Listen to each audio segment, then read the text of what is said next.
읽겠습니다. 시작. 연습은 끝났다. 이제 실전이다. 와닿습니까? 네, 연습은 끝났습니다. 이제 실전입니다. 다시 한번 말씀 읽겠습니다. 시작. 예수께서 이 첫 표적을 그의 가나에서 행하여 그의 영광을 나타내시기에 제자들이 그를 믿으리라. 아멘.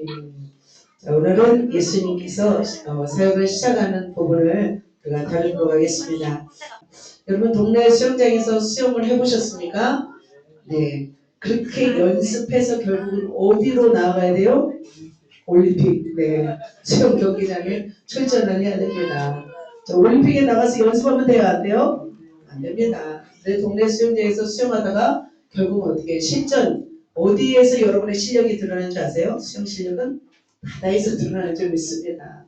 그래서 그렇게 연습을 한 사람은 어디에 가도 어디에 가도 거기서 실전으로 영향을 미칠 수 있습니다. 그렇다면 여러분 연습이 끝났습니까? 네, 셀 리더 우리가 훈련을 했습니다. 셀 리더 리더십 수련을 갔습니다. 이제 셀 리더님들 연습은 해야 될 연습이 끝났어요. 연습이 끝났어요. 준비가 됐습니까? 네, 이제 준비가 끝나고 실전에 돌입하셨습니다. 셀러들 모아놓고 이제 우리가 연습하면 안 됩니다. 이제는 실전에 들어가시길 축복합니다. 자, 예수님은 지난주 말씀드렸죠. 40일을 금식하고 마귀가 쳐놓은 그물망을 피해서 본격적인 사역을 하기 위해서 필드로 가셨습니다. 그래서 예수님의 시험이 세 가지였죠. 자신을 위해서 일이라는 기적을 베푸셨습니까? 베푸지 않았습니다. 사사로운 일을 위해서 하늘의 능력을 소비하지 않으셨습니다. 그런 시험을 다 통과하시고 이제는 하늘의 뜻을 따라 이제 실전에 임하셨습니다.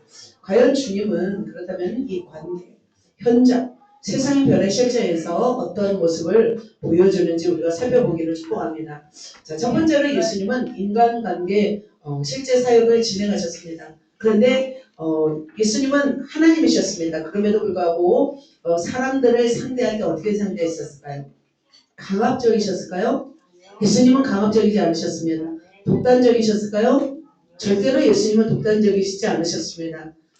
주님은 제자들을 부르셨는데 그들과 함께하고 그들과 함께 사역을 나누기 위해 나눌 12명의 제자를 부르셨습니다. 그렇다면 그 12명의 제자를 부르신 이유는 무엇이었을까요? 바로 첫 번째로는 자기와 함께 있게 하심이었습니다. 그리고 두 번째로는 사역을 함께 하시기 위함이었습니다. 이처럼 관계 사역에서도 예수님은 실전에서 놀라운 기량을 보여주셨습니다. 오늘 구체적으로 말씀드리겠습니다. 두 번째로 예수님은 현장 실전에서 기적을 일으키셨습니다.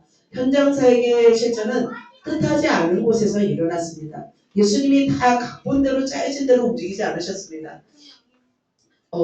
짜여지지 않은 상태 속에서 예수님이 가셔서 그때마다 변화하는 놀라운 기적들을 이루셨습니다. 그래서 예수님은 놀라운 순발력과 지치력을 통해서 능력을 나타내셨습니다. 예수님의 사역은 지루하셨을까요? 예수님의 사역 현장은 지루하지 않았습니다. 상식으로 도저히 우리가 이해할 수 없는 일들을 이루셨습니다. 자, 세 번째로 예수님은 세상을 변화시키기 위해서 어떤 모습으로 가셨을까요? 세상에도 예수님의 관심이 있었을까요? 세상도 관심이 있었습니다. 그 시대는 시대적인 압력과 폭력이 난무한 가운데 예수님은 어떻게 하셨냐면 반기를 들었습니다. 태극기를 휘날리며 저지하듯이 그들을 저지하셨습니다. 자, 인간 세상을 불의로 지탱시킨 기둥을 무너뜨렸습니다. 그래서 삶의 어떤 전반적인 잘못된 가치, 이 핵심 가치들을 흩어놓으셨습니다. 그리고 바람에 흩날리듯 흩으시고 하늘의 거룩함으로 심어주었습니다. 자, 오늘 말씀은 예수님이 본격적으로 사역을 시작하실 때를 전하도록 하겠습니다. 그래서 예수님이 이미 연습을 끝내고 준비를 끝내고 실전에 들어가셔서 어떻게 사역을 진행하고 있는지 우리가 살펴보고 우리가 2025년도 지금 몇 주가 됐어요? 3주가 됐죠? 자, 시작되었습니다. 2025년도 또 리더들을 임명하였고 또 그래서 리더가 이제 실전에 이제 돌입하셨는데 본문에서 예수님의 어떤 실전의 사역을 통해서 우리가 그 모습을 살펴보고 우리도 그 예수님의 사역 현장을 동일하게 느끼면서 우리가 예수님의 사역을 닮아냈으면 좋겠습니다. 자, 본격적으로 그렇다면 실전에서 예수님의 탁월한 사역 개수는 무엇이었을까요? 자, 첫 번째로 예수님은 어떤 사역을 먼저 실전에 임하셨냐면 바로 인간 관계 사역에 실전을 임하셨습니다. 그때 예수님은 어떻게 했을까요? 마음을 간파하라. 그래서 여러분에게도 이 말씀을 드립니다. 자, 주님은 피조물인 사람들과의 관계를 어떻게 하셨을까요? 주님은 인간들과의 관계에서 매우 섬세하셨습니다. 그리고 매우 친밀함으로 열어가셨습니다. 그리고 인간 내면 안에 있는 모든 은밀한 것들을 찾아내셨습니다. 사람들이 쉽게 발견하지 못한 것까지도 주님은 아셨습니다. 주님은 직관을 통하여 사람의 속을 관찰하는 통찰력이 있었습니다. 그래서 우리도 어떻게 해야 돼요? 우리가 주님 앞에서 솔직해야 될까요? 뭐 이렇게 가식적이어야 될까요? 숨겨야 될까요? 숨길 수가 없습니다. 주님도 우리에게 대해서 가식적일까요? 진실할까요? 주님은 우리에게 대해서 진실하십니다. 그래서 우리도 마찬가지인 것 같아요. 주님 앞에서 솔직해야 되고 사람 앞에서 진실해야 될 줄 믿습니다. 왜냐하면 우리는 주님 앞에서 민낯이 드러납니다. 주님은 모든 사람의 마음과 성품과 그 행동과 생각까지도 간파하셨기 때문입니다. 예수님은 사역을 시작하시던 제자들을 부르실 때 이 점을 굉장히 유념하여 보셨습니다. 그 당시 수많은 사람들이 누구를 따르고 있었어요? 세례 요한을 따르고 있었습니다. 세례 요한이 진리라 믿고 진리를 선포하는 세례 요한을 따르고 있었습니다. 그럼에도 불구하고 예수님은 그 세례 요한의 제자들조차도 제자로 부르신 것을 볼 수 있습니다. 예수님은 이런 구원의 여정을 시작하셨을 때 제자를 부르셨고 그 제자를 부르실 때 적중하셨고 오르셨습니다. 왜냐하면 주님은 이미 인간의 옷을 입으셨기 때문에 어쩌면 인간의 어떤 생각이 동원될 수도 있습니다. 그러나 예수님은 누구와 100%또 하나가 되셨어요? 성령님과 100% 하나가 되셨습니다. 그래서 예수님은 모든 제자를 부르실 때 성령님과 하나 되어서 성령님의 통찰력을 따라 제자들을 부르셨습니다. 그렇다면 예수님이 가룟 유다를 선택하셨는데 그 가룟 유다를 선택한 것을 예수님이 잘못하셨을까요? 예수님은 잘못하지 않았습니다. 누군가 예수님을 십자가로 몰아야 할 존재가 필요했습니다. 그렇기 때문에 가룟 유다를 선택함에 있어서도 운전하셨던 걸 볼 수 있습니다. 자, 본문에는 어떤 사람이 나오냐면 빌립과 함께 누구를 부르시냐면 나다나엘을 부르는 장면이 등장합니다. 자, 그런데 주님은 이 나다나엘을 보시면서 이런 말씀을 하십니다. 같이 한번 요한복음 읽어볼까요? 예수께서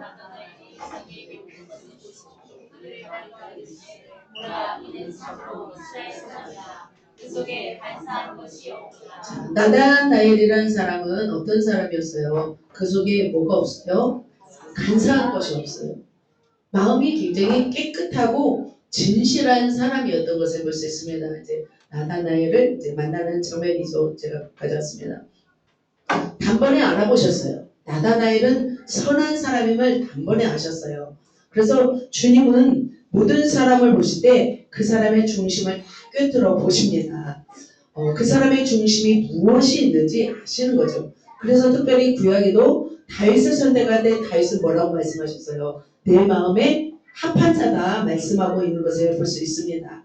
자, 예수님은 이렇게 사람들을 알아보셨는데요. 요한복음 또 4장에 보면 사마리아 여인이 등장합니다. 사마리아 여인을 등장하는데 거기서도 주님은 바로 사마리아 여인을 알고 있었습니다. 사마리아 여인이 현재 몇 명의 남편과 살고 있어요? 5명이나 있었습니다. 그런데 이 5명도 이제 남편이 아니고 이제 그 지금 살고 있는 남편도 남편이 아니라고 말하고 있습니다. 그러자 여인은 자신을 알아봐준 이 예수님에 대해서 어떻게 해요? 너무나 놀라서 물동이로 버려두고 마을에 가서 예수님을 전한 것을 볼 수 있습니다. 이처럼 예수님은 현실 속에서 상황들을 입체적으로 다 파악하셨습니다. 자, 여러분도 이렇게 사람을 알 수 있는 사람이 될 수 있을까요? 여러분도 알까요? 사람을 몇 년 지나면 알겠지만 그래도 우리도 알 수 있습니다. 왜냐하면 우리도 누구와 밀접하게 연결되어 있으면 가능할까요? 성령님과. 그래서 영적인 그리스도인들은 전 존재가 성령의 다스림을 받기 때문에 성령의 뜻을 감지할 수 있습니다. 그러나 육적인 그리스도인들은 성령께서 그 영의 지식을 주었다 할지라도 그것을 감지하지 못하기 때문에 알 수가 없습니다. 자, 인간에게는 여러 판단 능력을 주셨습니다. 어떤 판단 능력을 주시냐면 우리 안에 어떤 선악 옳고 그름에 대한 판단 뭐가 있어요? 양심이 있죠. 양심 없는 사람 있습니까? 다 양심, 내 안에 양심이 있죠. 자, 양심은 옳고 그름에 대한 즉흥적인 판단입니다. 자, 양심으로 그러나 모든 것을 판단할 수는 없습니다. 여기에 우리의 지적인 판단을 이끌어내는 존재가 있습니다. 바로 뭘까요? 그게 직관이라는 것입니다. 직관. 그래서 직관은 외부의 영향을 의존하지 않는 우리의 영적인 기능을 일으키는 것입니다. 그래서 직관은 혼으로부터 어떤 도움을 받지 않습니다. 그래서 하나님의 계시와 어떤 성령의 운행을 인식하는 존재가 우리 속에 있는 직관입니다. 그래서 우리는 하나님의 섬세한 뜻을 직관을 통해서 아는데 직관은 언제 하나님의 뜻을 우리에게 가르쳐 주시냐면 바로 우리 속에 깊은 곳에 있는 영이 누구와 교통할 때요? 하나님과 성령과 깊숙하게 교통할 때 우리는 알게 됩니다. 그래서 우리는 양심을 통하여 직관을 통하여 하나님과 교통하면서 그래서 성령님이 개입하셔서 판단하게 하시고 하나님의 뜻을 깊이 알아가게 하신다는 거죠. 그래서 하나님의 생각과 하나님의 지시를 우리에게 전달하실 때 바로 우리가 반응할 수 있어야 하는 것은 우리의 직관이 하나님과 계속하여 민감하게 반응해야 된다는 거죠. 그러면 우리도 마찬가지로 알게 될 줄 믿습니다. 자, 예수님은 그 사람의 성품을 알았습니다. 마음을 아셨습니다. 예수님은 그러면 사람의 생각도 아셨을까요? 생각은 대부분 못 읽잖아요. 근데 예수님은 생각도 아셨습니다. 성경에 보면 한 바리새인이 있습니다. 바리새인 시몬이라는 사람이 예수님을 초대하였습니다. 예수님이 그 집에 앉으셨을 때 한 죄인인 여자가 항유 옥합을 가지고 와서 바로 이런 일을 하고 있었습니다. 예수의 뒤로 그 발을 떼서서 울며 눈물로 그 발을 적시니 자기 머리털로 그 발에 입 맞추고 향유를 부으니 마리아 우리가 말하는 막달라 마리아 아니고요. 예수님 그 나사로의 동생 마리아도 아니고 그냥 그 죄인인 여자라고 표현하고 있습니다. 향유 옥합을 깨뜨려서 예수님의 발을 씻고 있을 때 바로 바리새인 그 시몬 그들의 생각은 예수님과 달랐습니다. 그래서 예수님은 그 사람의 중심에 무엇을 생각하는지 아시고 말씀하였습니다. 우리도 마찬가지입니다. 성령과 깊이 친숙해지면 우리의 내면에서 교통이 이루어지면서 사람의 생각들도 우리는 간파할 수 있게 됩니다. 그러면 주님은 그 마음, 그 사람의 생각들을 아시고 어떤 행동들을 아시는지 한번 보도록 하겠습니다. 이렇게죠. 예수를 청한 바리새인이 그것을 보고 마음에 이르되 선지자라면 자기를 만지는 이 여자가 누구며 어떠한 자 죄인인 줄 알았어요. 그러니까 그 사람의 생각 가운데 생각하고 있는 것을 예수님은 아셨다라는 거죠. 그래서 예수님이 그에게 빚주는 자가 있다 하면서 바로 바리새인에게 말씀하는 것을 보았습니다. 이처럼 주님은 마음도 아셨죠? 생각도 아셨습니다. 또 예수님은 뭐도 하신 줄 아세요? 행동도 아셨어요. 자, 이제 넘어가서요. 자, 주님은 그렇다면 아까 나다나엘을 부르고 있었습니다. 만나고 있었습니다. 그러면서 나다나엘이 어떤 사람인 줄 알 뿐만 아니라 어디서 뭐하고 있는지도 알았습니다. 자, 나다나엘이 어디서 뭐하고 있었어요? 자, 찍겠습니다. 나다나엘이 이르되 어떻게 나를 아시나이까? 예수께서 대답하여 이르되 빌립이. 자, 이미 예수님은 무엇도 하시고요. 무화과 나무 아래 있을 때 다 보고 계셨다는 거죠. 그래서 무화과 나무에서 예쁘네요. 기도하고 있던 모습이 여기 있죠. 예수님은 바로 나다나엘이 무화과 나무 아래서 바로 있었던 모습도 보았다는 거죠. 자, 이런 주님을 경험한 나다나엘은 어땠을까요? 이렇게 고백합니다. 당신은 이스라엘의 임금이로소이다. 그 전에는 어떻게 말했냐면 나사렛에서 무슨 선한 것이 날 수 있겠느냐라고 말했던 사람이었습니다. 좀 와보라 했거든요. 빌립이 나다나엘에게. 하지만 이제 나다나엘을 자기가 다 털렸잖아요. 그죠? 자신의 모습을 다 알았잖아요. 그러자 예수님에 대해서 이렇게 임금이로서이다 말하고서 어떻게 했어요? 이제 예수님을 따르는 제자가 되고 나중에 나다나엘은 순교했습니다. 껍질을 다 몸의 껍질을 다 벗겨내는 그 고통 속에서 예수님을 부인하지 않고 순교한 사람이 되었습니다. 바로 예수님은 그렇습니다. 사람을 상대하실 때 바로 예수님의 능력은 뭘까요? 그 사람 속에 있는 것을 아시는 거였습니다. 그렇다면 예수님은 우리가 시험을 예수님이 하셨잖아요. 그렇다면 자기의 유익을 위해서 상대방을 알아야 할까요? 우리도? 예수님은 그렇지 않습니다.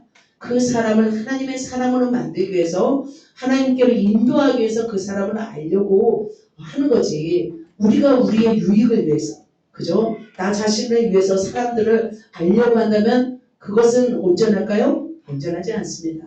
자, 그래서 예수님은 바로 이런 분이셨습니다. 마지막 줄에 이는 그가 친히 사람 속에 있는 것을 아셨음이니라. 주님은 이렇게 하셨습니다. 사랑하는 성도 여러분, 우리가 영혼을 대할 때 아는 것이 너무나 중요합니다.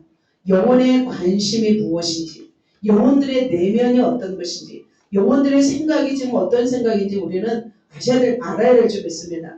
주님은 제자들과 영혼들의 중심을 아셨기 때문에 각자에 맞게 상대하셨습니다.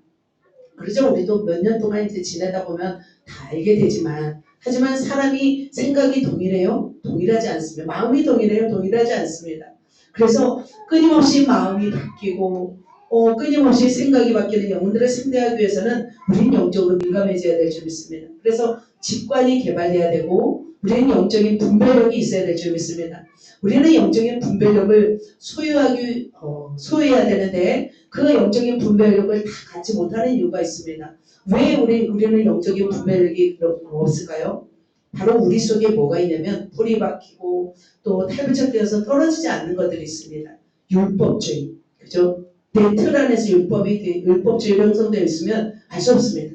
기본주의, 나의 복을 위해서 또 주님을 이용한다면 알 수가 없습니다. 인본주의, 그죠? 인간적인 생각으로 파생되었던 것들이 있는데 이것들이 뭐냐면 고정관념이죠. 사람에 대한 고정관념, 경험, 편견, 전통, 기존에 자리 잡고 있었던 어떤 지식적 체계들로 인해서 알 수가 없는 거죠. 그래서 자기 나름대로 성경적인 지식, 신학적 지식에 집착하게 된다면 분별력이 흐리게 됩니다. 그래서 우리가 분별력을 갖기 위해서는 자기의 주장, 자기의 관점을 내려놔버려야 돼요. 그리고 하나님 앞에 순종할 수 있게 될 때 우리는 바로 하나님의 분별력을 갖게 됩니다. 그렇다면 주님은 이런 영적 분별력을 어디서 캐치했을까요? 주님은 철저하게 하나님과의 친밀함 속에서 이 분별력을 캐치했습니다.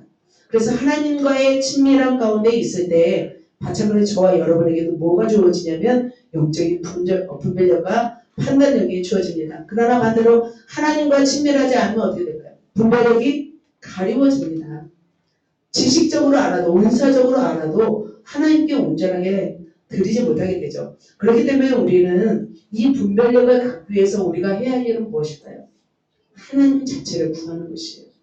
하나님과 더 깊이 친밀해져야 될 줄 믿습니다. 하나님에 대한 우리의 잘못된 의도를 가지고 주님을 통해서 나의 유익을 얻기 위해서 구하는 자들은, 믿는 자들은 결코 친밀해질 수가 없습니다. 나중에 예수님이 오병이어를 베풀고 사병이어인가요? 그래서 예수님은 이렇게 기적을 베풀 때 왕으로 사물했던 사람들이 있었습니다. 결국 그들은 어떻게 된 줄 아세요? 주님을 떠나갔습니다. 우리는 주님배를 채우자 주님의 관심이 있는 것이 아니라 하나님을 구하고 하나님을 사모하고 하나님께 더 친밀함을 그러니까 진실해야 되는 것 같아요. 그렇게 구하는 자에게는 하나님이 무엇을 주시냐면 영적인 분별력을 주십니다. 그래서 하나님의 마음이 무엇인지 알게 되고 또 하나님의 뜻이 무엇인지 알게 되면 그 사람을 향한 하나님의 마음, 그 사람을 향한 하나님의 뜻을 알게 되면서 그 사람의 생각도 알아가게 된다는 거죠. 그래서 예수님은 하나님의 아들이기 때문에 당연한 것이 아니었습니다. 예수님은 끊임없이 누구와 교통하셨어요? 성부 하나님과 끊임없이 교통하시면서 친밀함 가운데 거하셨어요. 그래서 하나님의 뜻을 알았고 영혼들의 관심, 영혼들의 생각, 영혼들의 마음을 캐치할 줄 믿습니다. 그래서 하나님과 친밀하신 예수님이 우리의 뭐가 되는 거예요? 모델이 되십니다. 그렇게 여러분도 주님을 열망하시고 하나님의 얼굴을 구하시면서 더 주님께로 친밀하게 나아간다면 영혼들의 마음과 영혼들을 알아서 영혼들을 제자 삼을 줄 믿습니다. 자, 두 번째로 예수님의 현장 사역의 실전에서 어떤 일을 했을까요? 같이 읽겠습니다. 기적을 창출하라. 우리는 사역 가운데 기적을 창출해야 될 줄 믿습니다. 주님은 사역하실 때 변화의 역사를 일으키셨습니다. 무에서 유를 창조하셨습니다. 그렇다면 우리의 사역 현장에서도 영적 능력으로 사역을 상황을 변화시키고 돌파시켜야 될 줄 믿습니다. 자, 사역에 있어서 진부한 사역, 열매가 없습니다. 사역은 변화가 있어야 됩니다. 늘 새로워야 됩니다. 지루한 사역은 결코 열매를 맺을 수가 없습니다. 그리고 한계에 부딪힙니다. 그죠? 세상 일은 동일한 일을 똑같이 해도 지루해요? 해야 되잖아요. 하지만 주님의 일은 그렇지 않습니다. 주님의 일은 우리의 생각, 우리의 그냥 행동 그대로 하면 한계에 부딪힙니다. 그래서 사역 현장에서는 어떤 일이 일어나야 되냐면 기적이 일어나야 될 줄 믿습니다. 주님의 사역 현장은 늘 스펙타클했습니다. 예수님은 인간이셨습니다. 그럼에도 예수님은 하나님이셨습니다. 그래서 신적인 모습을 이제 드러낼 때 반응을 또 보아야 했습니다. 신성의 모습을 이제 드러낼 때 어떤 역사가 있었냐면 예수님이 막 신성적인 하늘의 모습을 드러내자 죽이려 하는 사람이 있습니다. 오히려 또 예수님을 믿는 사람이 있습니다. 또 정치적으로 이용하려는 속셈이 있었습니다. 그래서 예수님은 이 땅에서 사역하는 동안에 철저하게 하나님의 법칙과 뜻에 따라서 바로 일들을 진행하셨는데요. 기적과 변화의 역사를 진행하셨습니다. 그렇다면 예수님이 첫 번째 현장 사역에서 어떤 일을 하신지 아세요? 바로 이 일을 하셨습니다. 같이 한번 요한복음 2장 1, 2절 읽겠습니다. 갈릴리 가나에 홀려에서 예수의 어머니도 거기 계시고 예수와 그 제자들도 홀례에 청함을 받았다.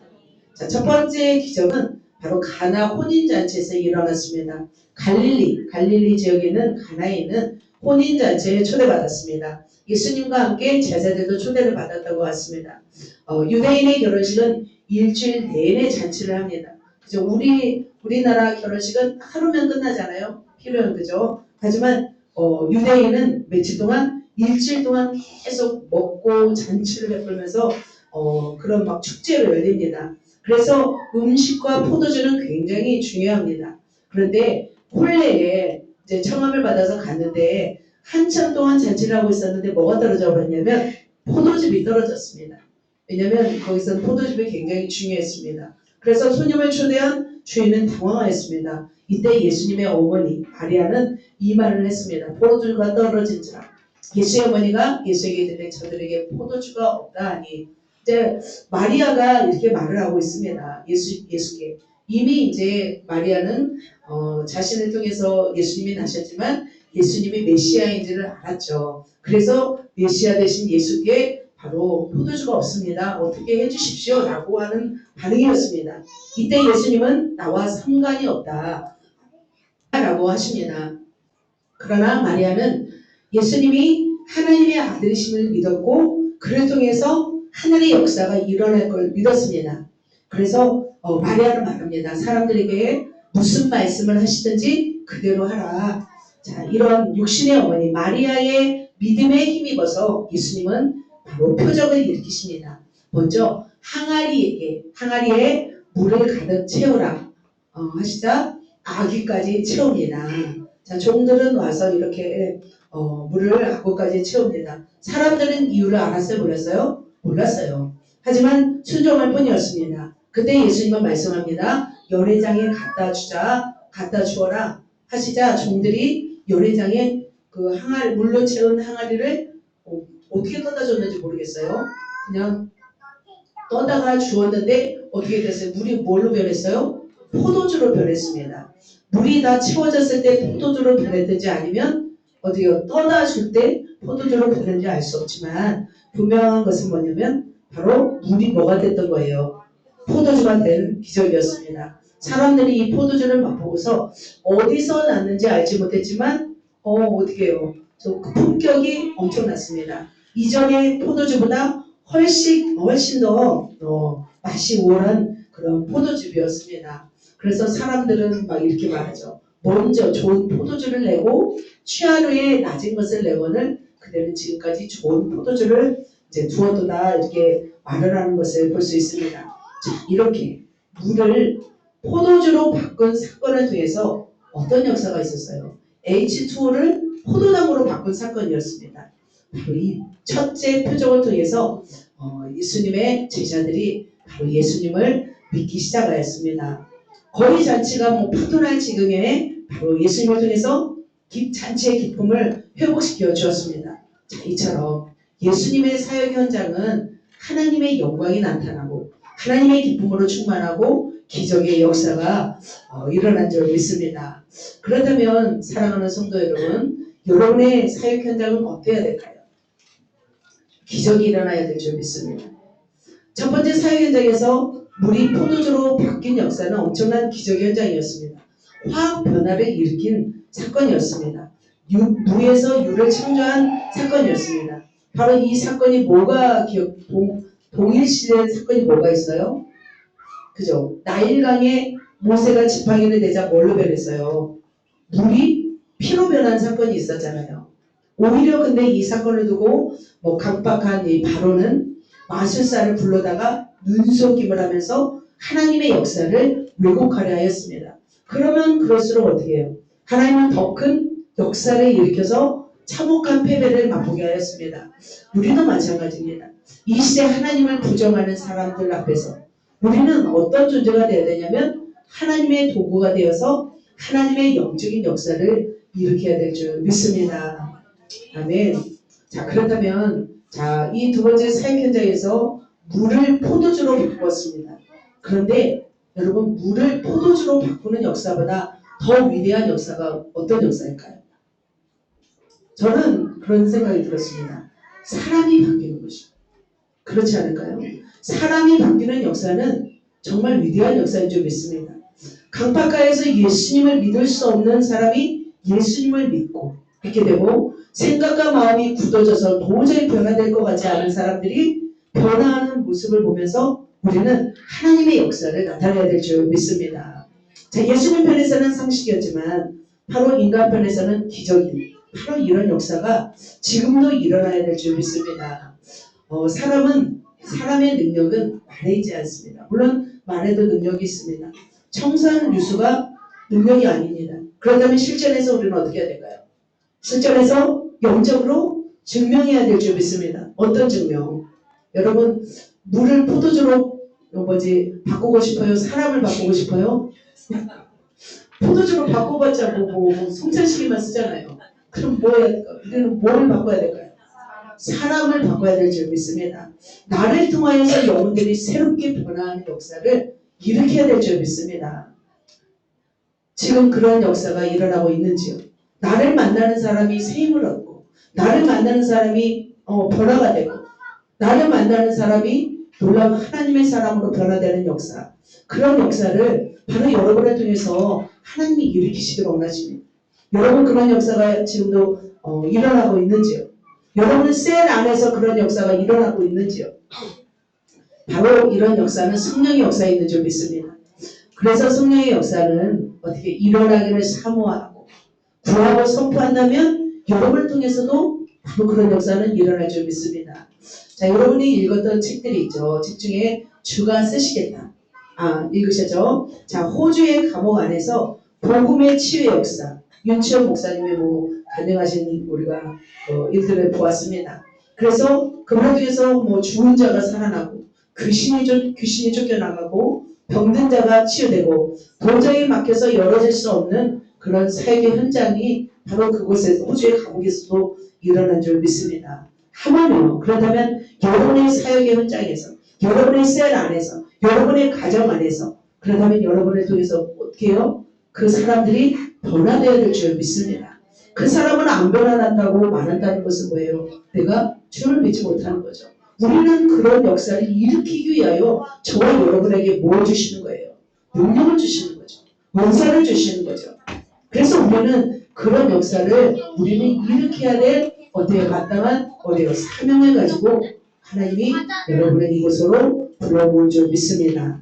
그러다가 우리는 어떻게 해야 돼요? 나를 통해서 내 주위 사람들, 내 가정에서 우리는 그들을 변화시키고 바로 하나님의 사람으로 놀랍게 변화되는 역사를 우리가 소망하고 달려나가는 그런 우리 여러분 되시기를 축복합니다. 이렇게 돼야 될 줄 믿습니다. 자, 마지막으로 세 번째입니다. 자, 세상 사역의 실전에 임하셨습니다. 어떻게 될까요? 불의에 저항하라.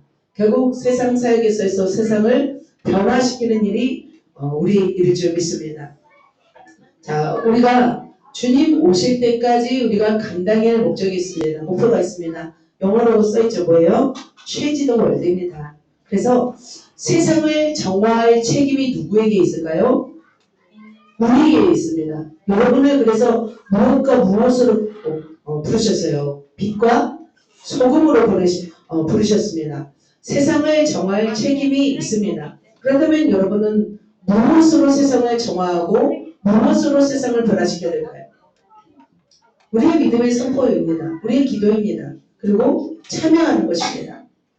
자, 불의는 어떤 거예요? 불의는 뭔가 좀 이렇게 막 번져나가요. 불의가 막 더 번져나갈까요? 의가 더 번져나갈까요? 보면은 불의가 더 번져나가는 걸 볼 수 있습니다. 불의는 썩어지고 곰팡이가 나면서 세상을 전염시킵니다. 그래서 불의가 난무한 나라는 어떻게 돼요? 정화하기가 굉장히 힘듭니다. 그래서 결국 불의가 난무한 나라는 가난과 폭력과 무질서한 나라로 전락해버립니다. 그러나 복음이 들어서고 진리가 들어선 나라는 어떻게 세계 속에 빛난 위상을 자랑하는 것을 볼 수 있습니다. 그러나 이 복음과 진리로 온전히 바뀌는 가족 가운데 굉장히 힘듭니다. 바뀌었어도 타락하게 되잖아요. 그래서 불의가 꼭 들어가서서 꼭 뭐랄까 타락시키는 것을 볼 수 있습니다. 그래서 우리는 어떻게 되냐면 이 불의에 어떻게 해야 될까요? 우리가 저항해야 될 줄 믿습니다. 라면을 먹고 싶은 마음을 저항해야 될 줄 믿습니다. 내년에 보겠습니다. 또 어떻게 하는지. 자, 세상 가치가 세상의 불의가 그렇다면 성전 안에 들어오게 해야 될까요? 우리 안에 들어오게 해야 될까요? 우리는 우리 안에 들어오게 해서는 안 될 줄 믿습니다. 세상의 기복주의 가치, 세상의 인본주의 가치가 이 성전 안에 우리 안에 들어오게 해서는 안 되는 거죠. 오히려 우리가 세상 가치를 어떻게 해야 될까요? 변화시켜야 될 줄 믿습니다. 예수님은 이 세상의 가치에 대해서 어떻게 할까요? 하나님을 거스리는 이 불의한 세상에 주님은 핵주먹을 날리면서 폭격을 가하신 걸 볼 수 있습니다. 주님이 안 그러셨을 것 같아요? 주님이 굉장히 무서웠습니다. 본문에서 주님은 불의를 저지르는 종교 지도자를 향해서 반응하셨습니다. 과격함으로 응징하셨습니다. 자, 이제 첫 번째 가나에 있어서 혼인잔치에 참석하고 나서 바로 이제 예루살렘으로 내려오십니다. 예루살렘에 뭐가 있었냐면 6월절 행사가 있었습니다. 그래서 예수님은 시골 나사렛에서 운동 생활하지 않았습니다. 예수님은 유대인의 6월절이 가까이 오자 예루살렘으로 이제 발걸음을 옮기셨습니다. 그 당시의 시대의 문명, 시대의 중심지가 어디였냐면 바로 예루살렘이었습니다. 도시로 진격한 거죠. 뭐 미국으로 말하면 로스앤젤레스나 뉴욕이나 뭐 워싱턴 이런 곳이고 한국어로 말하면 뭐 서울이라고 볼 수 있습니다. 예수님은 그 서울로 향하셨습니다. 예루살렘으로 향하셨습니다. 그러면서 하나님의 뜻을 드러내셨습니다. 어떤 뜻을 드러내셨냐면 바로 요한복음 2장 14, 15절입니다. 다시 한번 읽겠습니다.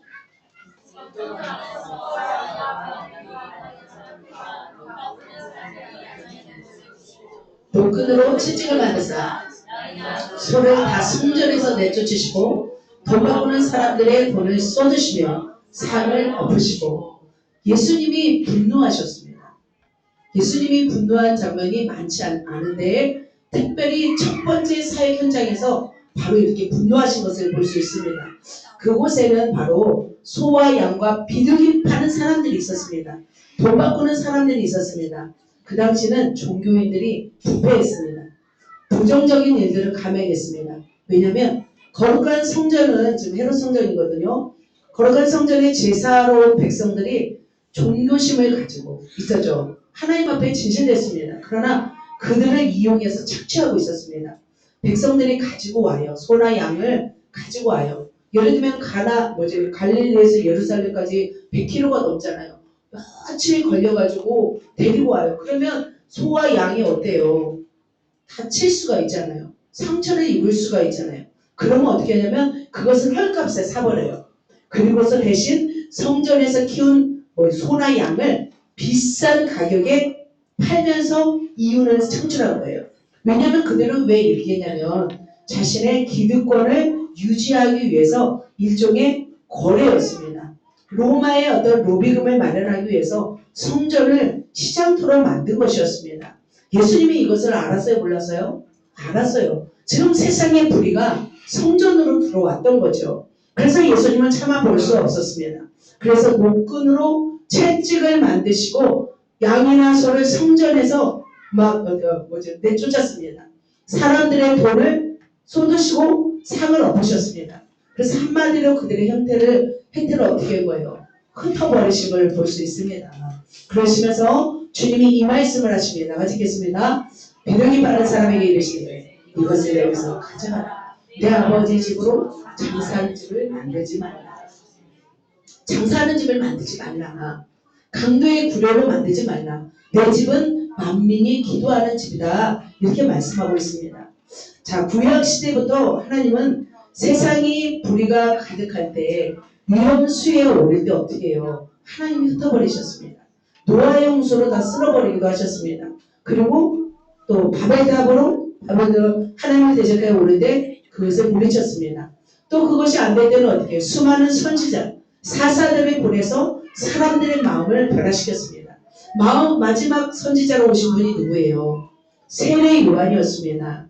그렇게 세례 요한을 통해서 사람들의 마음을 바로 바꾸셨습니다. 세상을 바꾸셨습니다. 자, 오늘 주님의 청결 모습, 성전 청결 모습은 또 어떤 사건과 연관이 되냐면 저는 이 사건과 연관이 되는 것을 예수님이 막 이렇게 보죠. 바로 이 사건이 있습니다. 자, 모세가 시내산에서 10계명을 받아서 내려왔습니다. 그런데 백성들은 그 시간에 기다리지 못하고 뭐 했어요? 금송아지를 만들고 바로 우상을 숭배하고 있었습니다. 그때 모세는 그 백성들을 보면서 분노하였습니다. 어떻게 보냐면 막 모세 돌판을 들고 막 깨트려 버립니다. 자, 백성들이 금송아지를 만들고 뛰어놀고 우상 숭배하는 보면서 돌판을 집어 깨트리면서 분노하는 장면 아시죠? 바로 예수님이 이런 모습이었습니다. 자, 이때 어떤 지파가 나서요? 레위 지파가 나섭니다. 레위 지파가 나서서 바로 우상을 숭배한 자들을 바로 다 죽입니다. 그리고 그렇게 열심히 하나님의 분노를 그들이 갚아주자 하나님은 레위 지파를 성전의 제사장을 삼으셨습니다.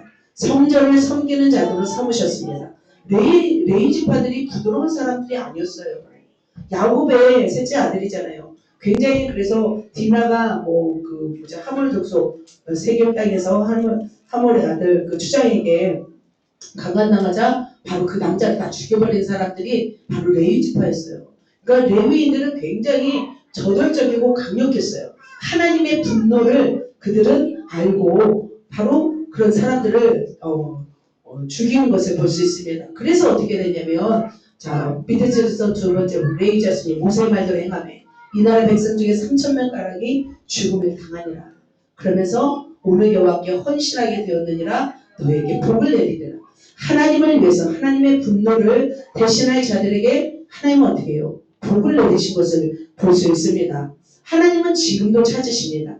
하나님을 위해서 정욕적이고 마귀적이고 세상적인 일에 분노하며 하나님께 열심을 보이는 자들을 주님은 쓰십니다. 자, 또 사건이 있습니다. 자, 이스라엘 백성이 시딤에 머물러 있을 때 모압 여인들과 모행하기 시작하였습니다. 그래서 하나님은 이 바알보올에게 가담한 자들에게 진노하였습니다. 그때 하나님의 진노를 멈추게 한 사람이 있었어요. 그래서 하나님이 너무 화가 나서 그 지역에 연병을 다 부어버렸어요. 연병. 그래서 사람들이 계속 죽어가고 있었어요. 그 연병을 막을 사람이 없었던 거예요. 그런데 누구요? 엘르아살의 아들 누구?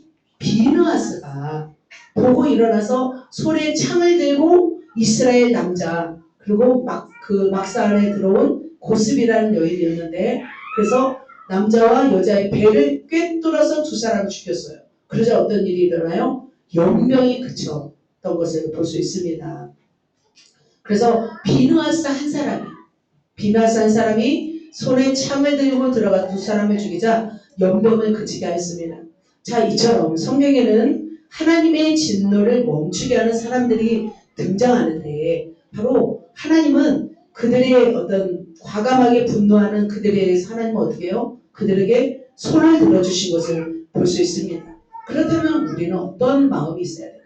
세상을 변화시키기 위해서 우리가 세상의 불의를 볼 때 우리는 어떤 마음이 있어야 될까요? 불의를 기뻐하지 않아야 됩니다. 이단을 볼 때 상대할 때 우리는 어때야 돼요? 이단을 상대할 때 우리는 분노해야 될 줄 믿습니다. 하나님의 교회를 더럽히는 자들을 향하여 우리는 어떻게 해야 될까요? 분노해야 될 줄 믿습니다. 하나님의 이름이 회방받는 일에도 우리는 어떻게 해야 돼요? 우리는 분노해야 됩니다. 쓸데없이 사람에게 분노하지 말고 쓸데없이 동물에게 분노하지 말고 바로 하나님의 이름 앞에서 우리는 분노해도 좋습니다. 자, 그렇다면 왜 우리는 이 분노해도 될까요? 주님이 이렇게 하셨기 때문이죠. 주님은 공생애를 시작하기 전에 성전을 청소하셨습니다. 그리고 예수님이 십자가 지시기 일주일 전에 바로 6월절 행사 때 그때도 성전을 청소하셨습니다. 성전을 더럽힌 자를 보지 않았습니다. 그 일을 누구에게 보여주셨어요? 제자들에게 보여주셨어요. 그리고 우리에게도 보여주셨습니다. 예수님이 살아계시는 동안에 6월절 행사가 4번이 있었습니다. 4번이 있었는데 두 번째 날에는 그렇지 않았고요. 세 번째 6월절에는 가지 않았습니다. 첫 번째 6월절 행사에 갔을 때 바로 이렇게 성전을 청소하였고 마지막 예수님이 십자가 지기 전에 일주일 전에 바로 성전을 바로 청소한 사건을 우리에게 보여주십니다. 그러다면 예수님이 이 더럽혀진 세상에 공의를 선포하며 불의를 대하여 거부하는 일을 망설이지 않았습니다. 그렇다면 이런 예수님을 보면서 바로 제자들은 믿었던 것을 볼 수 있습니다. 이런 과도하지만 성전의 센세이션을 통해서 바로 성전을 거룩하게 하고 세상을 변화시키고 세상을 온전케 하신 그 예수님을 우리는 어떻게 해야 될까요? 우리도 믿고 따라야 될 줄 믿습니다. 사랑하는 성도 여러분, 말씀을 이제 정리합니다. 자, 그렇다면 주께서 성전을 청결하게 하시는 이 강력한 모습을 통해서 우리에게 보여주시는 부분은 무엇일까요? 바로 우리도 마찬가지라는 거죠. 자, 원수가 많은 것을 심어 넣습니다. 우리의 죄성이 불의를 나타내기도 하지만 원수 마귀는 끊임없이 우리로 하여금 부정부패 시스템, 불의와 협정들을 계속 하게 합니다. 그렇다면 우리는 그 일을 파기해야 된다는 거죠. 그래서 우리의 부르심은 우리를 이 세상에 부르심은 뭐예요? 세상을 변화시키기 위함입니다. 불의한 세상을 변화시킬 책임이 누구에게 있는 거예요? 우리에게 있습니다. 그래서 우리는 이 땅에 그리스도의 계절이 오게 해야 될 인물을 띈 자들입니다. 자, 그렇다면 이렇게 부르심을 받은 우리는 무엇보다 진리를 옳게 분별해야 되죠. 무엇이 선인지, 무엇이 악인지, 무엇이 진리인지, 무엇이 불의인지 우리는 온전하게 분별해야 될 줄 믿습니다. 그러기 위해서 우리는 어떻게 해요? 거룩을 더 열망하면서 불의에 대해서 저항할 수 있는 마음의 에너지가 있어야 될 줄 믿습니다. 그래서 먼저는 우리의 개인 가운데 악한 원수의 노예 생활을 우리는 거부해야 되고 우리는 항거해야 됩니다. 그리고 하나님이 싫어하는 일들을 역겨운 것들에 대해서 우리는 짓밟아 그들을 제거하기를 우리는 갈망해야 됩니다. 그래서 잘못된 비진리가, 잘못된 불의가 우리를 압제하고 우리를 괴롭게 해서는 우리는 안 된다는 거죠. 마땅한 신자의 반응은 뭐예요? 불의에 대해서 어떻게 돼요? 우리는 저항하고 거부해야 됩니다. 그래서 우리의 어떤 이 잘못된 비진리와 또 원수들이 우리를 계속 통제하고 있는 것에 대해서 우리가 이것을 없는 우리가 제재할 수 있는 제재해야 될 이유는 뭐예요? 주님이 이 일을 행하셨기 때문입니다. 먼저 보이시고 가르쳐 주시기 때문입니다. 그렇다면 우리가 이것들에 대해서 저항할 수 있는 힘은 어디에서 오는 것일까? 우리가 계속 말씀드렸지만 성령님과 하나가 될 때 우리는 저항할 수 있는 힘이 생길 줄 믿습니다. 성령님은 어떤 분이시냐면 원수의 어떤 공격보다 더 강력하게 역사하시는 분인 줄 믿습니다. 그래서 우리 뭐 특별히 가진 것이 없잖아요. 맨주먹이잖아요. 그저 맨주먹밖에 없어도. 하지만 우리 속에 들끓는 피가 있잖아요. 그 열정이 있으면 또 주님을 사랑하고 또 주님이 함께 하시면 우리는 불의와 싸울 수 있어요? 없어요? 우리는 싸울 수 있는 줄 믿습니다. 지금도 세계 곳곳에서는 이런 일들이 어마어마하게 일어납니다. 폭력, 파멸을 일으키는 어둠의 통치자들이 지금도 강력하게 버티고 있습니다.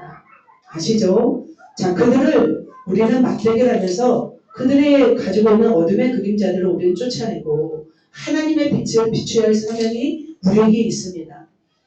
그들은 어떻게 하고 있어요? 암세포처럼 마음을 굳게 만들고 결국 그들은 하나님의 사람들, 이 세상을 지배하여서 잘못된 가치, 신념으로 물들게 하고 있습니다. 그렇다면 우리는 그들을 저항해야 된다는 것이죠.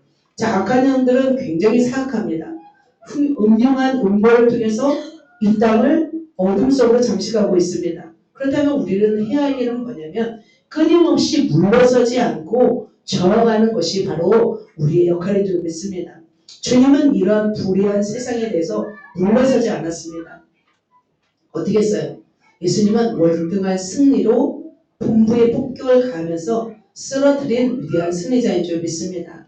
그래서 우리도 마찬가지죠. 우리의 개인과 가정과 여러분의 사회 현장과 이 나라의 이 민족 위에 정말 하나님을 거스리는 이 악한 세력은 떠나가고 불의는 떠나가고 세상에 하나님을 찬양하는 모든 민족의 주를 찬양하는 그 날을 우리가 소망하면서 우리가 저항하며 나아가시는 저와 여러분 되시기를 예수님의 이름으로 축복합니다.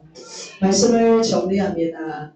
네, 세 가지를 말씀드렸습니다. 첫 번째로 뭐예요? 관계 속에서 우리는 어떻게 해야 될까요? 관계 사역의 실전에서 바로 마음을 간파해야 될 줄 믿습니다. 현장 사역에서는 기적을 창출해내야 줄 믿습니다. 세상에서는 세상 사역을 어떻게 될까요? 바로 불의에 저항해야 될 줄 믿습니다. 참 이런 우리의 실전의 사역에 우리 돌입했을 때 우리가 그러기 위해서 계속적으로 무장해야 될 줄 믿습니다. 그러기 위해서 더 주님을 열망하고 주님의 거룩을 사모하고 주님과 더 친밀해질 때 우리는 하나님의 뜻을 알고 사람을 알아갈 줄 믿습니다. 그리고 두 번째로 기적의 역사를 일으킬 때 정말 기적의 역사는 지난주에도 말씀드린 것처럼 바로 우리의 병을 낫게 할 때도 뭐예요? 병을 별것 아닌 것처럼 생각되는 줄 믿습니다. 그래서 물이 포도주 한번 바꿔볼까요? 하나님이 그걸 원하셔야 바꾸겠죠. 하지만 더 중요한 건 뭐예요? 영혼을 변화시키는 기적을 우리는 일으켰으면 좋겠습니다. 그래서 사역의 현장에서 그래서 영혼들을 변화시키는 기적이 일어나기를 소망하고 마지막으로 이 세상을 향하여 우리는 과감하게 선포하고 기도하고 그리고 참여하면서 이 세상에 썩어져가는 이 불의한 세상에 대해서 우리는 저항하고 거부하면서 하나님의 나라가 오며 온 땅에 하나님을 열망하고 온 땅에 하나님을 예배하는 그 나라를 우리가 소망하면서 우리가 날마다 계속해서 악은 하나님의 나라를 좀먹고 잠식시키라고 있어요. 그렇다면 우리는 어떻게 해야 될까요? 하나님의 나라를 확장해 나가는 우리가 되어야 될 줄 믿습니다. 하나님은 여러분을 그렇게 이제는 실전으로 부르신다는 거죠. 연습은 이제 연습이 좀 남아있다면 더 하시고 준비가 아직 좀 덜 돼 있다면 얼른 준비하셔서 우리는 실전에 뛰어들어가야 될 줄 믿습니다. 추수할 곡식은 많지만 추수할 어떻게 일꾼이 부족한 이 시대 가운데 저와 여러분이 정말로 그런 추수할 정말 일꾼이 되어서 실전에 들어가서 그렇게 사역을 감당하시오 하나님의 나라를 확장하는 저와 여러분 되시기를 예수님의 이름으로 축복합니다. 옆 사람에게 우리 고백합시다. 우리 실전에서 승리합시다 할까요?